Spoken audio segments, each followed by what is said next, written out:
بسم اللہ الرحمن الرحیم۔ سیدہ عالم کے جان فضا خطبے کا تیسرا دور۔ لوگوں جان لو کہ میں فاطمہ ہوں، میرے باپ حضرت محمد مصطفیٰ صلی اللہ علیہ وآلہ وسلم ہیں، میری یہی بات اول و آخر ہے اور نہ غلط کہتی ہوں اور نہ بے ربط بات کرتی ہوں۔ وہ تمہاری طرف رسول بن کر آئے اور ان پر تمہاری زحمتیں پرمشقت تھیں، وہ تمہاری بھلائی اور بہتری کے خواہاں اور صاحبان ایمان پر رحیم و مہربان تھے۔ اگر تم ان کی ذات میں غور کرو، ان کی نسبت کو دیکھو تو تم لوگ تمام عورتوں میں انہیں صرف میرے ہی والد گراں قدر پاؤ گے، اور جب تم مردوں میں غور کرو گے تو تمہیں صرف میرے ابن ام کا بھائی پاؤ گے۔ اور ان نسبت کا کیا کہنا، میرے والد گرامی نے بھرپور جرأت کے ساتھ اللہ تعالیٰ کا پیغام پہنچایا، مشرکین کے شر سے بے خوف اور ان کی گردنوں کو پکڑ کر اور ان کے سرداروں کو کیفر کردار تک پہنچایا اور اللہ کے دین کی طرف دانش و حکمت اور موعظہ حسنہ کے ساتھ دعوت دی۔ انہوں نے بتوں کو اور بت سازوں اور بت پرستوں کو درہم برہم کیا اور مشرکین کے سرداروں اور وڈیروں کو سرنگوں کیا۔ آخرکار مشرکین کو شکست ہوئی اور پشت دکھا کر فرار ہو گئے۔ آخرکار ظلم و بربریت کی تیر و تاریخ طولانی رات ڈھل گئی، نور حق کی ذوفشاں سحر نے کروٹ لی، رہبر الدین کی آواز بلند ہوئی، شیاطین کی نطق و منطق غلط ثابت ہوئی، نفاق و افتراق تباہ حال ہو گیا، کفر و افتراء کی گرہیں کھل گئی۔ جن لوگوں سے اللہ نے رجس کو دور رکھا تھا انہیں حق و پاکیزگی طہارت سے عطا کیا گیا۔ تم لوگ جہنم کے کنارے پر تھے، میرے باپ نے تمہیں نجات دی، تم ہر لالچی کے مال غنیمت، ہر زورکار کے لیے چنگاری تھے، تمہاری کوئی حیثیت نہیں تھی، ہر پاؤں کے لیے مال پامالی تھے، گندا آلودہ پانی نوش جان کرتے تھے، بھوک کے ہاتھوں تنگ آ کر درختوں کے پتے چباتے تھے، ذلت و پستی نے تمہیں گھیر رکھا تھا، اطراف و انکاف نے دشمن کے حملوں کے خوف سے حیران و سرگرداں تھے، لیکن رب جہان نے میرے عظیم القدر والد کے وسیلے سے تمہیں تمام مصائب و آلام سے بچا کر سکون کی زندگی دے دی تھی۔ خیر، ان تمام باتوں کے بعد جب کبھی عرب کے نامور سرکش بہادر اہل کتاب کے باغی اور طاغی لوگوں نے جنگ کی آگ بھڑکائی تو اللہ نے انہیں بجھا دیا۔ جب شیطان نے کہیں اپنے سینگ نکالے یا شرک کے ازہادوں نے اپنے منہ کھولے تو میرے والد رسول اللہ نے اپنے برادر امیر شجاعت امام علی علیہ السلام کو ان کے قطع کمہ کے لیے بھیج دیتے۔ رسول اللہ نے اپنے برادر امیر شجاعت امام علی علیہ السلام کو ان کے قطع کمہ کے لیے بھیج دیتے اور اس وقت تک واپس نہ آتے جب تک اپنی شجاعت اور شہامت سے ان کے فتنوں کو کچل نہیں دیتے تھے، یا جب تک ان کی بھڑکائی ہوئی آتش کو اپنی شمشیر ستم ستیز کی آبشار سے خاموش نہ کر دیتے تھے۔ انہوں نے ہر جہد و جہاد میں اپنی ہی جان کو خطرات کی سلگتی ہوئی بھٹیوں میں جھونک دیا اور خداوند تعالیٰ کے فرمان کی تعمیل کی، اللہ کے اہداف کی بلندی کے لیے بھرپور اخلاص کا مظاہرہ کیا، اور وہ از راہ نصب و عقیدہ اور راہ رسم و ہدف میں پیغمبر اکرم کے سب سے زیادہ قریب تھے۔ وہ سید اولیاء تھے، وہ نمونۂ ہستی تھے، وہ معاشرے کی سعادت بھلائی و نجات کے لیے ہر وقت کمر بستہ تھے۔ تم لوگ آرام و آسائش سے زندگی بسر کر رہے تھے، ہر در و سوز سے دور اللہ کی نعمات سے استفادہ کر رہے تھے۔ تم لوگ اس انتظار میں تھے کہ انقلابات زمانہ خاندان وحی رسالت کے اختیارات کو چھین لے، تمہارے کان اس خبر کو سننے کے لیے بےتاب تھے۔ ہم اہل بیت کب مصائب سے دوچار ہوتے ہیں، تم لوگ میدان کارراز سے منہ موڑ لیتے، راہ افرار کو قراریت پر ترجیح دیتے تھے۔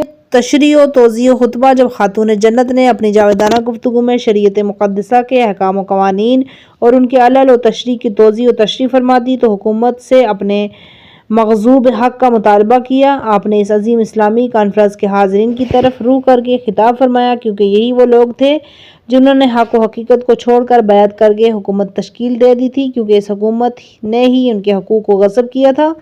سیدہ عالم نے اپنی حقوق کا مطالبہ عوام کے جمع غفیر میں پیش کیا۔ جس فریق کے خلاف آپ کا مقدمہ تھا وہ حکومت تھی، اسی حکومت سے آپ عدل و انصاف طلب کر رہی تھی۔ ملکہ اسلام ایمان کا ہدف تھا، وہ اپنی گفتگو کے بعد حکومت سے بحث و منازعہ کر کے اسے محکوم کر دیں گی، جس طرح کسی مقدمے کے اصول و شرائط ہوتے ہیں۔ آپ نے انہی شرائط کو سامنے رکھا کہ وہ خود مدعیہ ہیں اور دوسری طرف حکومت مدعیہ ہیں، اسی لیے آپ نے حاضرین میں اپنا تعارف پیش کیا۔ جہاں ایک فریق حکومت ہے تو دوسرا فریق خاندان وحی رسالت کی شہزادی سید نساء العالمین ہے۔ آپ نے یہ مقدمہ اس وقت کی عظیم شخصیت کی موجودگی میں پیش کیا۔ یہ شخصیات مہاجرین و انصار تھے جن کا جامعہ اسلامی میں ایک وزن تھا۔ موضوع مقدمہ بطول عذرا کی وہ اراضی تھی جو کئی برسوں سے ان کی ملکیت میں تھی۔ حکومت نے اپنی حکومتی ذرائع سے ان کی اراضی پر قبضہ کر لیا، حالانکہ حکومت کے پاس کوئی شرعی جواز نہیں تھا۔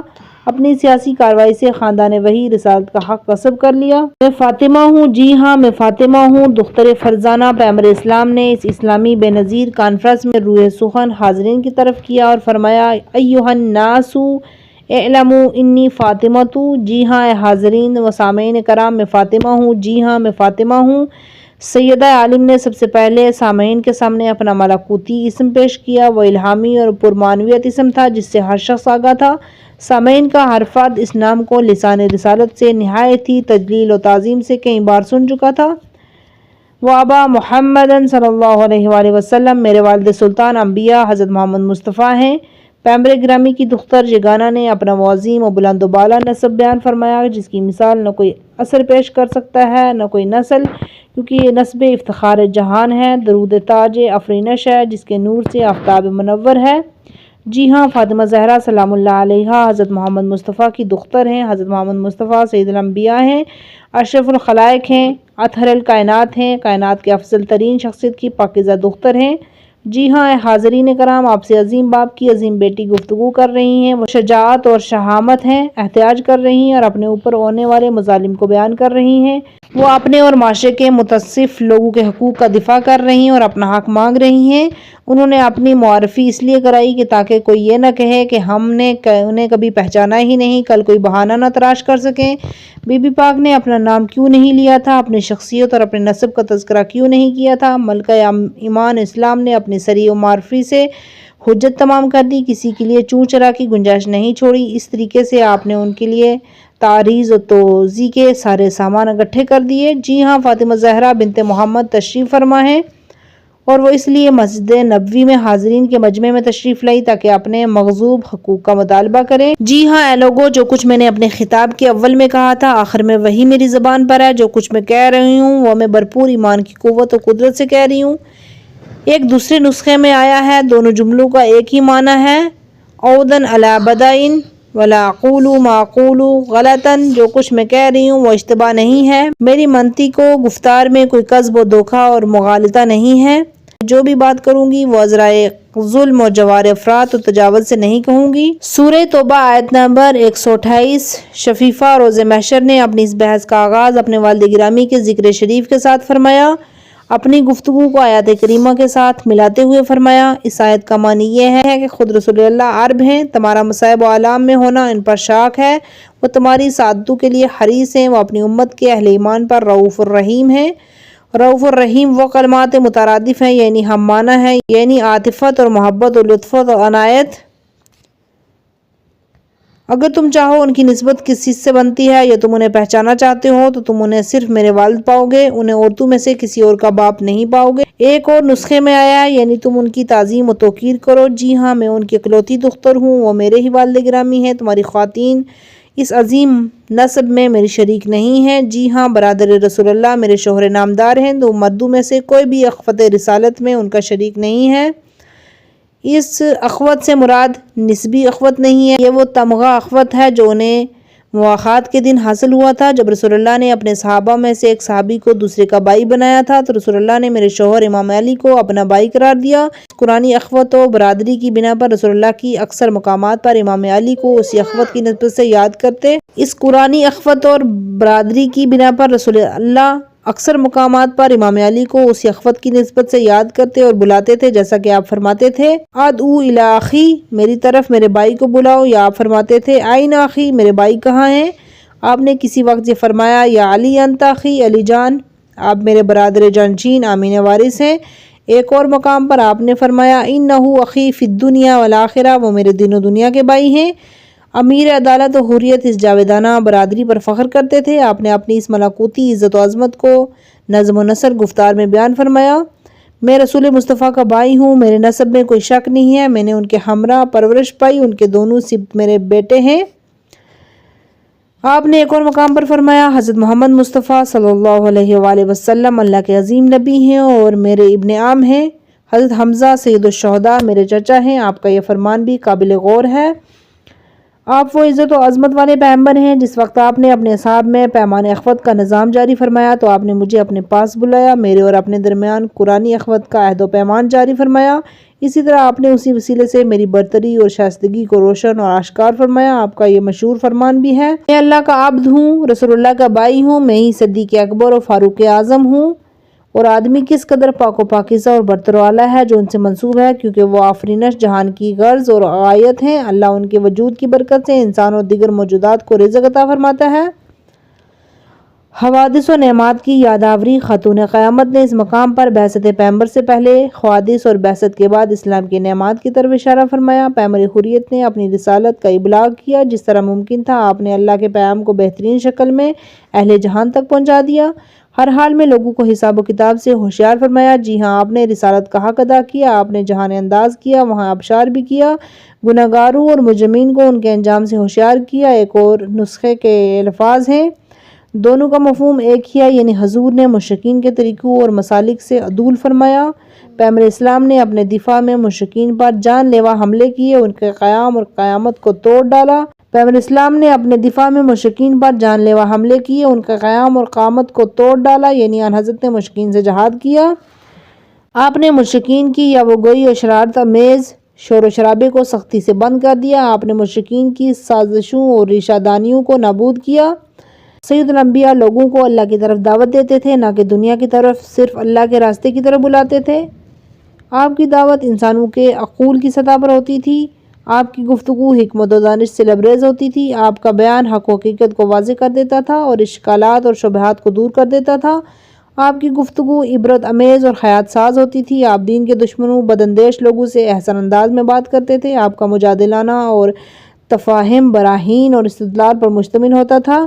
انہوں نے بتوں کو توڑ پھوڑ کر رکھ دیا تھا، کیونکہ مشرکین نے بتوں کو اپنا معبود بنا رکھا تھا، اس لیے آپ نے اصنام کو توڑ دیا۔ ایک اور نسخے میں ینکسل اصنام کے الفاظ ہیں۔ اس جملے سے مراد ہے کہ رسول اسلام نے کفر کے سرداروں اور شرک کے اقطابوں کو قتل کیا، ان کا قطع کما کر دیا۔ یہ وہ لوگ تھے جو ہر وقت جنگ کی آگ بھڑکاتے رہتے تھے، فتنہ فساد پھیلاتے رکھتے تھے، جیسے کہ ابو جہل، عتبہ اور شبی وغیرہ تھے۔ یعنی رسول اکرم نے تباہ کاروں کی تباہ کاریوں اور فتنہ انگیزوں کی فتنہ انگیزیوں کو جڑ سے اکھاڑ کر پھینک دیا۔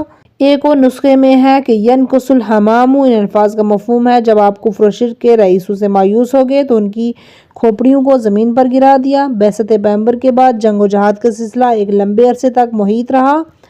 اس دوران حروب و ضروب، عزوات اور اضطرابات کا سلسلہ جاری و ساری رہا۔ آخرکار سید الانبیاء نے اپنے شدید ترین جہود و جہاد سے فتنہ و فساد کی جڑوں کو اکھاڑ دیا، فساد و شر کے جراثیمیوں کا خاتمہ کر دیا۔ اسی طرح کفار کی شان و شوکت کے محلات زمین بوس ہو گئے۔ اسلام کی ضربکاری نے ان کی قوت و طاقت اور جمعیت کو پارا پارا کر دیا۔ آخرکار کفار دم دبا کر بھاگنے پر مجبور ہو گئے۔ آخرکار کفر و استبداد کی تاریکی شگافتہ ہوگی اور صبح اسلام افق سے جلوہ گر ہوئی۔ نور حق اور جل و فریب کی تاریکی کے وبیز پردوں کو پھاڑ کر زوفشاں ہوا۔ حق نے باطل کی آلودگیوں سے دوری اختیار کر کے دنیا میں نکھار پیدا کر دیا۔ یہ سب طرف دوران حق و حقیقت کی طاقت اور رجعیت کی طرف کنایات ہیں۔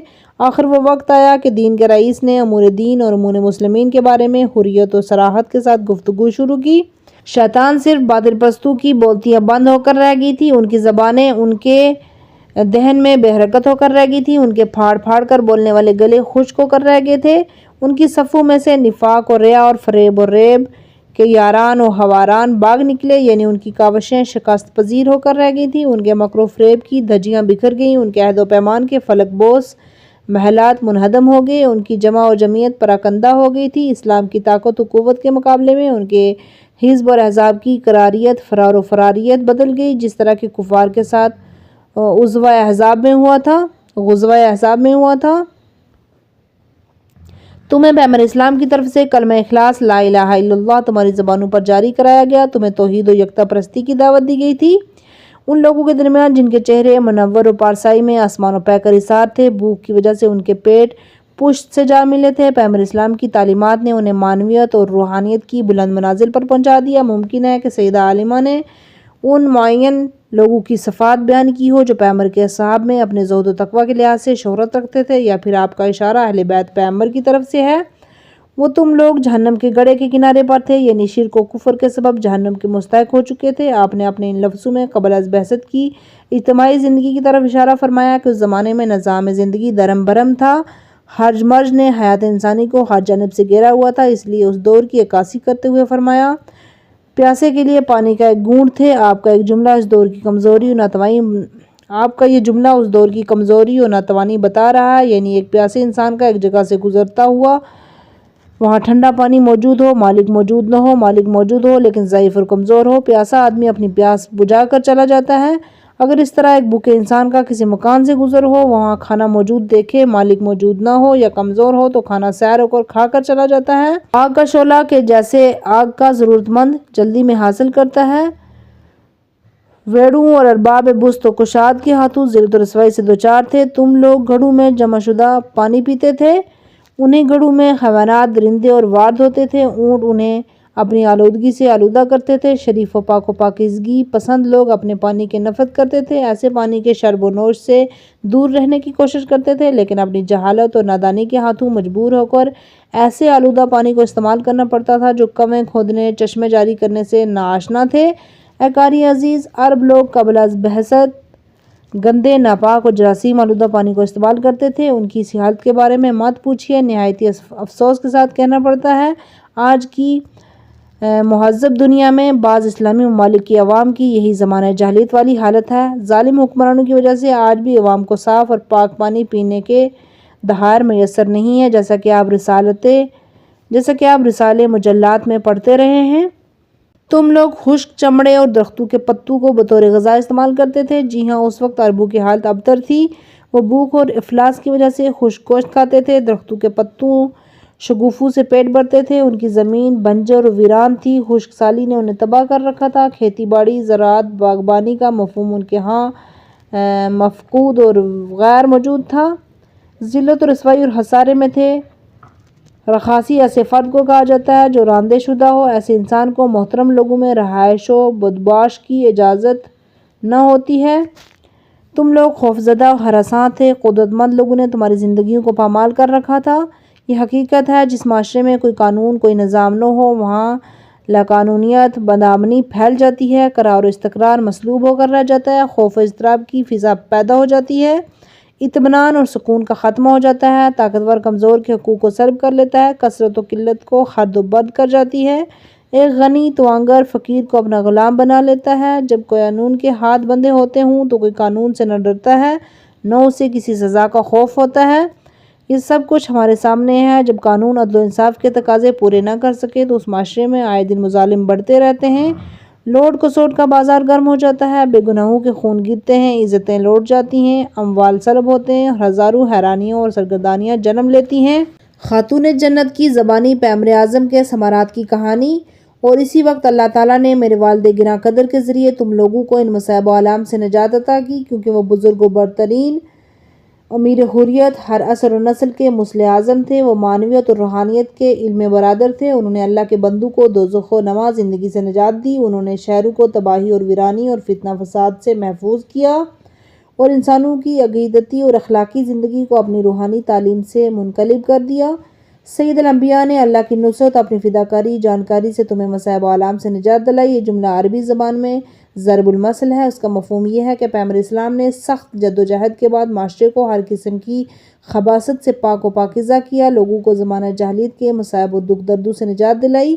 جب لوگ کفر و شرک کے وڈیرو کے شکنجوں میں کسے ہوئے تھے، ان لوگوں نے ہر طرف جنگ و جدال کی آگ بھڑکا رکھی تھی اور وہ اپنی بھرپور قوت کے ساتھ رسول اللہ پر حملہ آور تھے، حالانکہ وہ لوگ مسلمانوں سے تعداد میں زیادہ تھے۔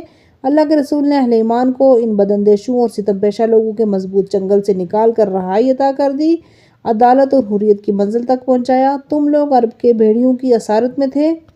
جب انسان انسانیت کی بلندیوں سے گرتا ہے تو حیوانیت کی پستیوں میں گر جاتا ہے۔ جب وہ علم و فہم سے دور ہوتا ہے تو وہ ایک گدھے کی سی حیثیت اختیار کر لیتا ہے۔ جب اس کے دل سے عاطفت اور رافت کا فقدان ہوتا ہے تو وہ درندہ بن جاتا ہے جو موجود اس کے سامنے آتا ہے اور اسے چیر پاڑ کر کھا جاتا ہے، تو ایسے انسان کو بھیڑیا کہنا صحیح ہے۔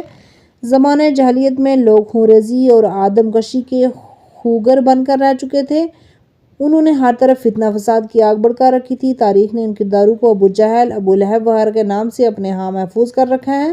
آپ تاریخ کے ان کرداروں کو آسانی کے ساتھ پڑھ سکتے ہیں۔ یہ لوگ اپنے دور کے طاغوت تھے، منمانی ان کا ہدف تھا، فتنہ انگیزی سے ان کے مفادات وابستہ تھے۔ بعض لوگوں نے دوحان سے وہ لوگ مراد لیے ہیں جو ڈاکو اور رہزن تھے۔ جی ہاں، پیغمبر اسلام کا ان پست صفت اور فرماوایہ لوگوں سے مقابلہ تھا۔ ان لوگوں نے اپنی شرارتوں کا آغاز جنگ بدر سے کیا، اپنی ان شرارتوں کو جنگ حنین، خندق تک جاری رکھا۔ پیغمبر اسلام نے ان کی ہر جارحیت میں انہیں دندان شکن جواب دیا۔ اے قاری عزیز، آپ تاریخ اسلام کا مطالعہ کریں، رسول اسلام کی بعثت سے لے کر ان کی جان سوز رحلت تک کی زندگی پر نظر کریں۔ ان طاغوتوں نے جنگ و حرب کی آگ بھڑکائے رکھی تھی، پیغمبر اسلام کو سکہ سانس نہیں لینے دیا۔ مسلمانوں اور یہودی کے درمیان جو جنگیں ہوئیں ان کا سبب یہی شرک اور کفر کے طاغوت تھے۔ تم لوگ اہل کتاب کے گردن کش لوگوں سے ظلم و ستم اٹھا رہے تھے۔ اس جملے میں آپ کا اشارہ یہودی اور نصرانیوں کے گروہوں کی طرف ہے جسے بنو نصیر، بنو قریظہ، بنو اصغر وغیرہ ان لوگوں نے علاقہ موطا میں جنگ کے شعلے بھڑکائے تھے۔ اگر یہود اور نصارہ کے ارباب پست و کشاد جو اہل کتاب تھے ظاہری صورت میں آسمانی کتابوں کے پیروکار تھے، اگر حقیقی پیروکار ہوتے تو رسول اسلام سے جنگ و جدال نہیں کرتے بلکہ پہلے ہی مرحلے میں اسلام قبول کر لیتے، کیونکہ رسول اللہ کے اوصاف ان کی کتب میں مذکور تھے۔ ان کے لیے یہ بات آسان تھی، وہ ان اوصاف اور صفات میں خوب خوض و غوض کرتے تھے۔ کیونکہ رسول اللہ کے اوصاف ان کی کتاب میں مذکور تھے، ان کے لیے یہ بات آسان تھی، وہ ان اوصاف اور صفات میں خوب غور و خوض کرتے اور انہیں صفات میں پر اسلام کی سیرت اور صورت کو دیکھتے۔ اگر انہیں وہ صفات پیغمبر اکرم میں 100% نظر آتے تو انہیں قبول کر لیتے، ان کی رسالت کا اقرار کر لیتے، لیکن یہود و نصارہ کے طاغوت حق و حقیقت کو قبول کرنے پر تیار ہی نہیں تھے، اس لیے انہوں نے رسول امین کی رسالت کا انکار کیا اور مرنے مارنے پر اتر آئے۔ جب انہوں نے جنگ کی آگ بھڑکائی تو اللہ تعالیٰ نے انہیں بجھا دیا۔ کفر و شرک کی طاقتوں نے ہمیشہ اللہ اور اس کے رسول کی مخالفت کی۔ جب بھی انہیں موقع ملا لشکر پہ لشکر اکٹھے کر کے رسول اسلام اور مسلمانوں کے خلاف جنگ برپا کر ڈالی۔ انہوں نے قبائل، عرب اور مختلف لوگوں کو اسلام کے خلاف بھڑکایا، لیکن ہر میدان میں فتح و نصرت نے رسول اللہ اور اہل ایمان کے قدموں کو چوما۔ ہمیشہ کفر کی طاقت کو ہزیمت اٹھانا پڑی۔ اگر ہم تاریخ اسلام کی ورقردانی کریں تو یہ بات واضح ہو جاتی ہے کہ بعثت پیغمبر اسلام سے لے کر آپ کی رحلت تک دشمنان اسلام نے ہر وقت ہر زمانے میں ایڑی چوٹی کا زور لگایا، لیکن ہمیشہ انہیں میدان جنگ سے فرار ہونا پڑا، یا جہاں کہیں شیطان نے اپنے شیطانیت کے سینگ نکالے اللہ تعالیٰ نے انہیں توڑ ڈالا۔ یہ بات روشن ہے، جب کسی حیوان کے سینگ ٹوٹتے ہیں پھر وہاں سے دوبارہ سینگ نکل آتے ہیں۔ اسی جملے سے سیدہ طاہرہ کی مراد ہے۔ کبھی کفر و شرک کے ستم و پیشہ لوگ اپنی طاغوتیت اور شیطانیت پر اترتے تو اللہ تعالیٰ ان کے شیطانی حیوانی حربوں کو درہم برہم کر دیتا تھا۔ آپ کا پیغام اس جملے سے یہ بھی ہے کہ جس کسی نے پیغمبر اسلام کی دعوت اسلام کی مخالفت کی یا ان کی زندگی کے بعد ان کے فرامین کی مخالفت کی تو یہ مخالفت کار ابلیسی ہے۔ اس جملے کا عطف گزشتہ جملے کلمہ او قدموا پر ہے، یعنی جب کبھی ان لوگوں نے جنگ کی آگ بھڑکائی تو اللہ تعالیٰ نے انہیں شکست و ذلت سے ہمکنار فرمایا۔ جب کبھی شرک و استبداد کے اژدہا نے منہ کھولا تو اسلام اور مسلمانوں کو نگل جائے تو رسول اسلام نے فوراً اپنے بھائی کو اس کے منہ کو بند کرنے کے لیے روانہ کیا۔ اسی طرح فغفر تو فغفرہ کا عطف بھی نجم القرن پر ہے، یعنی جب کبھی اسلام کو نوزائیدہ تاریخ کو نکلنے کے لیے کفر و شرک کے اژدہا نے منہ کھولا، رسول اسلام نے اس کے منہ کو بند کرنے کے لیے اپنے بھائی امام علی علیہ السلام کو بھیجا۔ بطول عذرا کے خطبے کے ان جملوں کا مفہوم یہی ہے، دین اسلام کے خلاف جب بھی لشکر کشی ہوئی تو مشکلات کو حل کرنے کے لیے اپنے بھائی کو آگے رکھا۔ امام علی علیہ السلام نے بھرپور طاقت کے ساتھ کفر و شرک کے حملہ آوروں کو پسپا ہونے پر مجبور کر دیا۔ ہر مشکل وقت میں امام علی علیہ السلام نے جان کو خطرے میں ڈال کر رسول اسلام اور مسلمانوں کی نصرت کی۔ رسول اللہ کا طریقہ کار بھی ہمیشہ یہی رہا کہ جب بھی اسلام پر سخت وقت آیا، دشمن مسلح تھا، بھاری تعداد میں تھا، اسلام کی مصیبت کو دور کرنے کے لیے، دشمن کے زور کو توڑنے کے لیے حضرت ابو طالب کی عظیم شجاع فرزند کو بھیجا۔ جب امام علی میدان میں اترتے تو دشمن کو کراریت پر فراریت کو ترجیح دینا پڑتی۔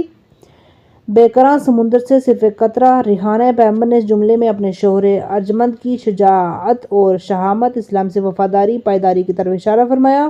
انہوں نے اسلام کی بقا کی خاطر ہر دفعہ اپنے آپ کو موت کے منہ میں ڈالا، ہر میدان جنگ میں ثابت قدمی دکھائی، ہمیشہ کراریت اور غیر فراریت کی عظیم صفت سے متصف رہے۔ حالانکہ حاضرین مجلس امام کی شجاعت اور بہادری سے بخوبی آگاہ تھے، لیکن آپ کا مقصد یہ تھا انہیں اپنے شوہر نامدار کی قربانیاں فداکاریاں یاد دلائیں تاکہ شاید وہ لوگ متحرک اور بیدار ہوں۔ اسلام کی رہبریت امامت ان کے ہاتھوں میں آ جوہات اس امر کی اہلیت رکھتے تھے۔ آپ یہ بھی چاہتی تھی کہ جو لوگ امیر حریت کی قربانیوں سے بے خبر ہیں وہ باخبر ہو جائیں۔ اس طریقے سے دختر فرزانہ نبوت نے تاریخ انسانیت کے مظلوم ترین انسان کا حقیقی تعارف بھی کروایا، دفاع بھی کر لیا اور اتمام حجت کر کے اسلام کی باری مسئولیت کی آگاہی پیش کر دی۔ امیر شجاعت اس وقت میدان کارزار سے واپس نہ آئے جب تک اسلام کے دشمنوں کے سروں کو پیس نہ ڈالتے، ان کی کھوپڑیوں کو اپنے پاؤں تلے نہ رون دیتے۔ جب میدان پیکار میں آپ کسی شجاع بہادر سے مقابلہ اور مسابقہ ہوتا تو اسے پچھاڑ کر دم لیتے تاکہ دنیا دیکھ لے کہ مقابلہ کیسا ہوتا ہے۔ جی ہاں، امیر مومنین امام علی علیہ السلام اس قدر شجاع اور بہادر تھے کہ ان کے دل دشمن کا ذرا برابر خوف نہیں ہوتا تھا۔ وہ دشمن کی صفوں میں گھس جاتے اور انہیں پلٹ کر رکھ دیتے تھے۔ آپ بڑے بڑے نامور آموز کاران حرب و ضرب کے مقابل ہوتے تو آپ کو اپنی جان کا کوئی خوف ہی نہیں ہوتا، گویا کہ آپ جسم میں حب حیات کا عزیزہ ہی نہیں، انہیں مرگ افتخار شہادت سے بھرپور عشق تھا۔ آپ کے تنومند و توانا ہاتھ میں شمشیر آبدار ہوتی تھی جو موت کا پیغام لیے پھرتی تھی۔ دیکھتے کہ کبھی وہ دشمن کے سروں پر سیدھی پڑتی ہے، کبھی جھک کر پڑتی ہے اور کبھی نیچے سے اوپر کو اٹھتی ہے۔ آپ کے فنون حرب اور حزب سے عید اللہ کی کھوپڑیاں فضا میں اڑتی ہوئی نظر آئی تھی اور فنون حرب و ضرب میں اس قدر مہارت نامہ رکھتے تھے کہ ان کی شمشیر آبدار چشم و زون میں آبدان کو کبھی عرض اور کبھی طول میں ان کے اجسام سے خون کے جاری ہونے سے پہلے دو ٹکڑے کر دیتی تھی۔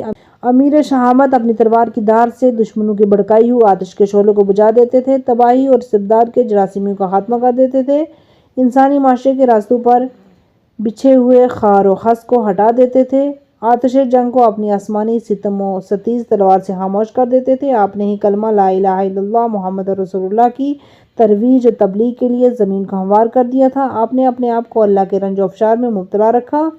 آپ نے جتنی جدوجہد کی تو اللہ کے لیے کی، اپنی جان، اپنا آرام، اپنا سکون، سب کچھ اس کے دین کی ترویج پر خرچ کر دیا۔ مجتہد کا لغوی معنی ہے جدوجہد کرنے والا، یعنی سخت مشقت اور تعاقب اٹھانے والا۔ امیر عدالت کے لیے جس قدر ممکن تھا آپ نے اپنی جان کو جوکھوں میں ڈالا۔ آپ نے اپنے تمام وسائل استعمال کیے تاکہ اہداف اہلیہ کو سرفرازی اور بلندی حاصل ہو۔ آپ کی آرزوئیں، امیدیں صرف اور صرف یہ تھی کہ کلمہ اللہ کو ہر چیز پر بلندی حاصل کرے۔ آپ رسول اللہ سے قرب و قرابت رکھتے تھے۔ یہاں ریحان رسالت کی مراد قرب مکانی نہیں ہے، قرب معنوی ہے، یعنی کہ ہر پہلو و ہر زاویہ یہ ہے کہ آپ کو رسول اللہ سے قرابت حاصل تھی، یعنی آپ نسبی لحاظ سے، جسمانی اور روحانی لحاظ سے اور وحدت نفس کے اعتبار سے قرابت رکھتے تھے۔ قرآن مجید کی نص کے اعتبار سے آپ نفس رسول ہیں، انفسنا و انفسکم کے مصداق ہیں۔ کیا اس نسبت قرابت سے کوئی اور نسبت اور قرابت اقوی اور اقرب ہے؟ سید الاولیاء اللہ ایک اور نسخے میں ہے، سید الاولیاء اللہ یعنی امام علی علیہ السلام اللہ تعالیٰ کے ولیوں کے سید و سالار تھے۔ آپ ہمیشہ بلند ہمت رہے، بہتری اور بلائی کی ترویج میں کمر توڑ کوشش کاوش کرنے والے تھے۔ سید عالم نے اپنے عظیم شوہر کی عظمت کو اجاگر کرتے ہوئے فرمایا، آپ نے اسلامی معاشرے کی ترقی کے لیے اپنی آستینوں کو اوپر چڑھا رکھا تھا، اسلام کے مصالح اور مسلمانوں کی سعادت کے لیے ہر وقت مستعد و مہیا تھے۔ آپ امت کے مسلح اور اعظم تھے۔ آپ نے مسلمانوں کی کمزوریوں کو اپنے وعظ و نصیحت سے دور کرنے کی کوشش کی، مسلمانوں کے امور میں بے پناہ کوشش کی۔ وہ مسلسل جدوجہد سے تھکنے والے نہیں تھے۔ جی ہاں، حضرت امیر علیہ السلام کی پرافتخار زندگی مسلسل جدوجہد سے معمور تھی۔ آپ اہداف کی بلندی کو سامنے رکھے ہوئے تھے، ان تک رسائی حاصل کرنے کے لیے جان توڑ کوشش کرتے تھے، اسلام اور مسلمانوں کی خدمت میں پیش آتے تھے۔ میدان حرب اور ضرب میں علم اسلام آپ کے ہاتھ میں ہوتا تھا، فداکاری اور جانساری میں آپ سالاب تھے۔ آپ کی اسلامی قربانیاں خورشید سے روشن تر اور معروف و مشہور ہیں۔ حضرت امام علی علیہ السلام ہمیشہ اسلام کی خاطر حالت جنگ میں ہوتے تھے، تم لوگ عیش و عشرت میں ہوتے تھے، امان و امنیت میں ہوتے تھے، حوادث و خطرات سے دور رہتے تھے، راحت و چین کی زندگی بسر کرتے تھے، تحصیل لذات زندگی کی فکر میں ہوتے تھے، خوف کے معنی کو جانتے تک بھی نہیں تھے۔ جی ہاں اے مسلمانان گرامی قدر، وہ لوگ شب ہجرت کہاں تھے جب شب مشرکین کے ہجوم نے رسول اللہ کے خانہ اقدس کو اپنے محاصرے میں لے رکھا تھا تاکہ آپ کو قتل کر دیں؟ جی ہاں یہی امام علی علیہ السلام تھے جو رسول اللہ علیہ السلام کے بستر پر ان کا فدیہ بن کر بے خوف و خطر سو گئے تھے۔ انہوں نے اپنی جان اور جوانی کو خدف آسمانی پر قربان کر رکھا تھا۔ جی ہاں جب جنگ احد میں مسلمانوں کو شکست ہوئی تھی تو وہ کون لوگ تھے جو رسول اسلام کو چھوڑ چھاڑ کر میدان سے بھاگ نکلے تھے؟ اس وقت مشرکین کفار نے اس رسول اسلام پر ہر طرف سے حملے شروع کر دیے۔ جی ہاں اس وقت بھی حضرت امیر علیہ السلام تھے جو رسول اللہ کا دفاع کر رہے تھے، کفار کے سامنے ڈٹ کر ان کے حملوں کو روک رہے تھے۔ آپ نے اس قدر فداکاری اور جانساری کا مظاہرہ کیا، فرشتہ وحی کو زمین و آسمان کے درمیان امیر شہامت کی شجاعت اور مواسات کا نعرہ بلند کرنا پڑا۔ لا فتح الا علی اللہ سیف اللہ ذوالفقار۔ ہر جنگ میں دیکھیں، چاہے وہ جنگ حنین ہو، خندق ہو، خیبر ہو، ہر میدان کے فاتح اور ہیرو آپ کو امام علی علیہ السلام ہی نظر آئیں گے۔ اسی حقیقت کو خود امام علی کی زبان سے ہی سنیے۔ نہج البلاغہ کا خطبہ نمبر 195۔ پیغمبر کے وہ صحاب جو احکام شریعت کے امین ٹھہرائے گئے ہیں، اس بات سے اچھی طرح آگاہ ہیں، میں نے کبھی بھی ان کے لیے کبھی اللہ اور اس کے رسول کے احکام سے سرتابی نہیں کی، اور میں نے اس جوان مردی کے بل بوتے پر جس سے بھی اللہ نے مجھے سرفراز کیا ہے، پیغمبر کی دل و جان سے مدد اور موقع پر کی، جن موقع سے بہادر جی چرا کر باغ کھڑے ہوتے تھے اور قدم آگے بڑھنے کے بجائے پیچھے ہٹ جاتے تھے۔ آپ انتظار میں تھے کہ مصائب ہم پر ٹوٹ پڑے اور انقلاب زمانہ ہماری زندگی کو الٹ پلٹ کر رکھ دے۔ کچھ لوگ ایسے بھی تھے جن کی خواہش تھی کہ رسول اسلام مارے جائیں اور رسول اسلام کی نابودی کا لمحہ لمحہ شمار کرتے تھے۔ دوائر کا لغوی معنی ہے نعمتوں اور سعادتوں کا زوال ہوتا ہے۔ جو کچھ لوگ تھے وہ ہماری ہلاکت اور بربادی کے انتظار میں تھے، وہ کب ایسی خبر سنیں گے کہ وہ ہماری ہلاکت سے ہمکنار ہوگی۔